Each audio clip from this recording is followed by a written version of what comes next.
आप सभी के। आज की इस वीडियो में हम बनाने जा रहे हैं बहुत ही ज़बरदस्त क्रीमी सॉफ्ट और स्मूथ सा कैरमल ब्रेड पुडिंग। तो कैरमल ब्रेड पुडिंग बनाने के लिए यहाँ पर मैंने ब्रेड के कुछ स्लाइस लिए हैं, साथ ही मैंने 1 कप दूध लिया है। और दूध जो है वो कच्चा नहीं लेना, तो दूध को बॉईल करके उसको ठंडा करके इसमें यूज़ करना है। साथ ही मैंने प्याली भर की चीनी की ली है, तो चीनी आप अपने टेस्ट के मुताबिक जो है यूज़ करें। और यहाँ पर मैंने 5 टेबल स्पून कस्टर्ड पाउडर लिया है, 1 टेबल स्पून मैंने लिया है बटर। तो चलिए अपनी रेसिपी स्टार्ट करते हैं। तो सबसे पहले हम क्या करेंगे कि यहाँ पर हम जो ब्रेड है, ब्रेड के इस तरीके से पीसेस कर लेंगे छोटे छोटे।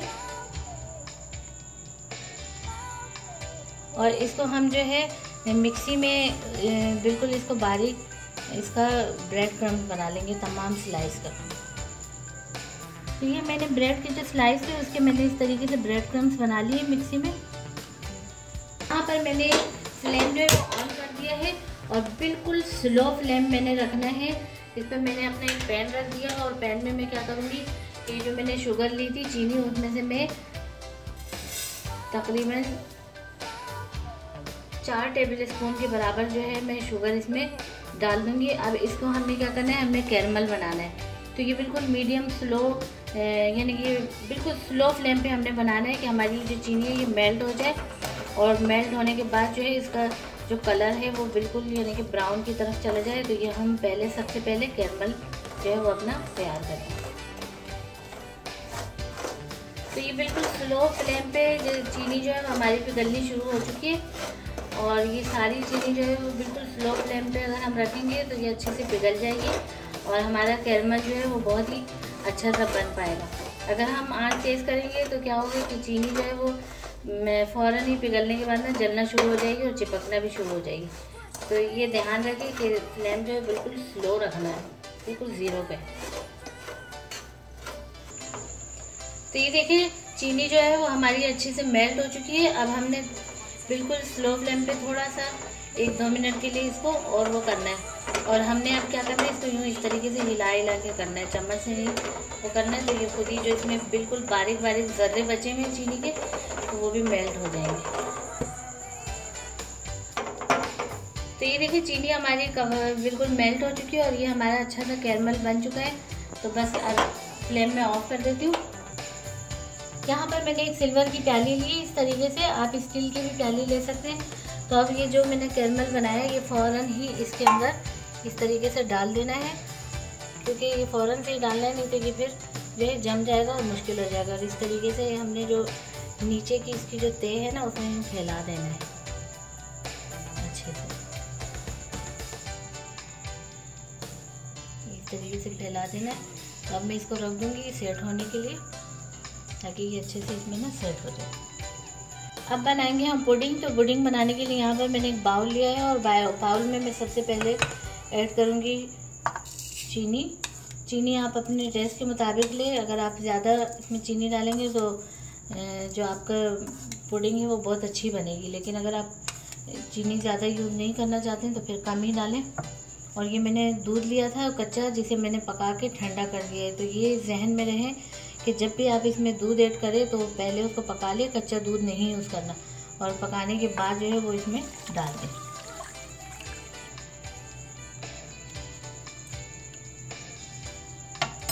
तो अब मैं चीनी को इसमें मेल्ट करूँगी।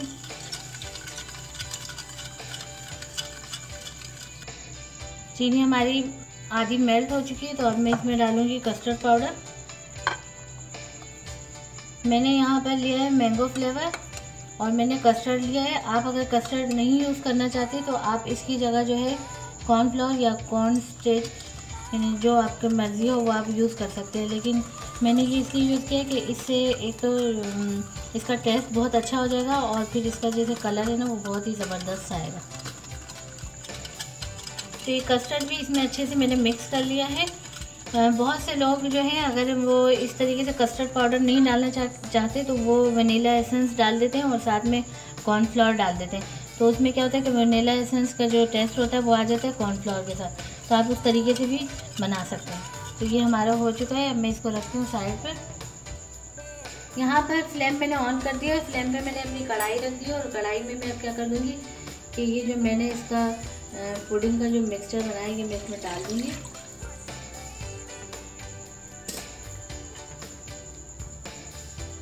तो अब इसको हम मीडियम टू लो फ्लेम पर जो है वो पकाएंगे अपने इस कस्टर्ड और दूध के बैटर को।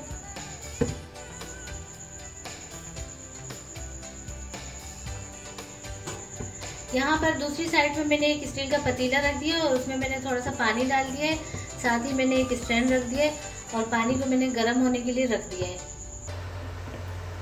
तो ये देखिए कस्टर्ड जो हमारा है वो आहिस्ता आहिस्ता जमना शुरू हो गया।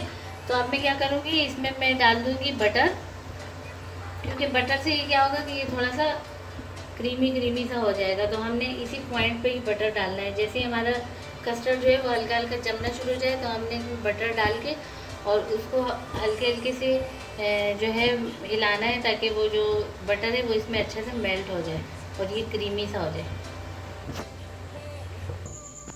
ये देखिए बटर मैंने डाल दिया था, उससे ये हमारा जो हमारी पुडिंग जो है वो क्रीमी सी बनेगी बटर ही की वजह से। तो अब हमने क्या करना है, इसको तेज़ी के साथ जो है चलाना है ताकि ये ज़्यादा गाढ़ा ना हो। और इसी पॉइंट पे अब हमने क्या करना है कि जो हमने ब्रेड क्रम्स बनाए थे वो थोड़ा थोड़ा सा हमने डालना है, ज़्यादा नहीं। बार बार हम थोड़ा थोड़ा सा डालेंगे और इस तरीके से इसको मिलाते रहेंगे ताकि ये जो है हमारे कस्टर्ड में अच्छे से इसके जो लम्स वगैरह है ना वो ख़त्म हो जाए। तो ये चम्मच हमने चलाने ही रहना है और थोड़ा थोड़ा करके हमने डालना है और इसको मिक्स करते रहना है।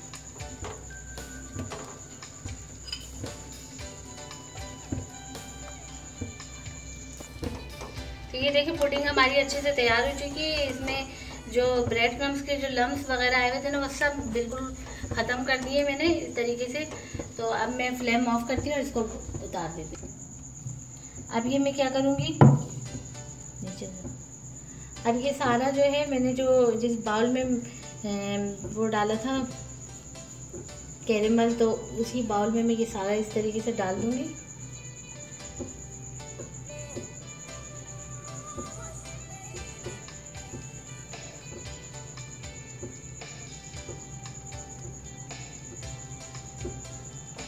और इसको मैं अच्छे से इस तरीके से प्रेस कर लूँगी ताकि ये एक ही जैसा सेट हो जाए। ये मैंने इसमें सेट कर लिया है। तो ये देखिए मैंने स्टील की पतीली में पानी रखा था और उसमें एक स्टैंड रख दिया था। तो पानी को जैसे बॉईल आ चुका है तो अब मैं बड़े एहतियात के साथ जो है ये जो पुडिंग की प्याली है ये मैं इसमें रख दूँगी ताकि हाथ ना जल पाए। और इसको मैं क्या करूँगी कि इसको मैं इस ढकने से कवर कर दूँगी। अब इसको मैं एक प्लेट की मदद से इस तरीके से कवर कर दूँगी और फिर पतीले के ऊपर ये रख दूँगी। मैंने मीडियम लो से थोड़ा सा तेज़ रखना है और मैं इस तरीके से कवर करके इसको छोड़ दूँगी। तो फिर ये हमारा जो कैरेमल पुडिंग है हमारी ये तैयार हो जाएगी। तो अब हम इसको देख लेते हैं। ये देखिए बहुत अच्छे से हमारी जो पुडिंग है वो तैयार हो चुकी है। तो अब मैं इसको बाहर निकालती हूँ। तो ये देखिए हमारी पुडिंग जो है बहुत अच्छे से ना सेट हो चुकी है। अब मैं इसको ठंडा करने के लिए वैसे ही पहले मैं रख देती हूँ ताकि ये बिल्कुल रूम टेम्परेचर पर ठंडा हो जाए। तो उसके बाद मैं तकरीबन 1 से 1.5 घंटे के लिए इसको फिर मैं फ्रिज में रख दूँगी। ये तकरीबन 1.5 घंटे के लिए मैंने फ्रिज में रख दिया था। पहले मैंने रूम टेम्परेचर पर इसको ठंडा किया और फिर मैंने इसको फ्रिज में रख दिया। याद रहे कि ये फ्रीज़र में नहीं रखना, सिर्फ फ्रिज में ही रखना है। तो अब ये देखें कि ये बहुत अच्छे तरीके से जो है वो स्मूथ हो चुका है। तो मैं छुरी से इसके किनारे जो है वो अलग कर देती हूँ।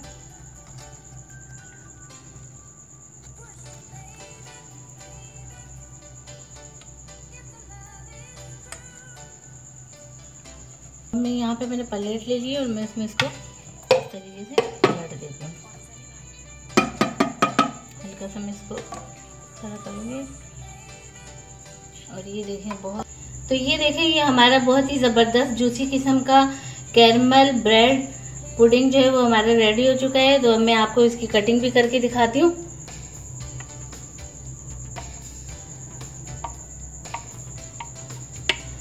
बहुत ही आसानी से इसकी कटिंग हो रही है और ये बहुत ही जूसी सा बना हुआ है और क्रीमी भी है, क्योंकि हमने इसमें बटर डाला था तो उसकी वजह से क्रीमी भी बन गया है। मैं आपको ये कट करके दिखाती हूँ।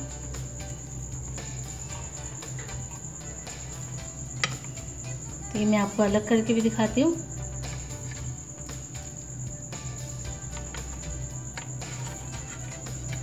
ये देखें कितना ज़बरदस्त ये हमारा बना है।